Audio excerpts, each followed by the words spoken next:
اور وہ عیسیٰ بنی اسرائیل کی طرف رسول ہوگا کہ میں تمہارے رب کی طرف سے تمہارے پاس ایک نشانی لایا ہوں، وہ یہ کہ میں تمہارے لیے مٹی سے پرندے جیسی ایک شکل بناتا ہوں، پھر اس میں پھونک ماروں گا تو وہ اللہ کے حکم سے فوراً پرندہ بن جائے گی، اور میں پیدائشی اندھوں کو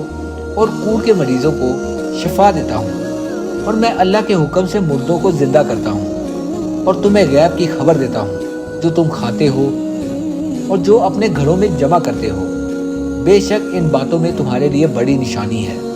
اگر تم ایمان رکھتے ہو، اور مجھ سے پہلے جو توریت کتاب ہے اس کی تصدیق کرنے والا بن کر آیا ہوں، اور اس لیے کہ تمہارے لیے کچھ وہ چیزیں حلال کر دوں جو تم پر حرام کی گئی تھی،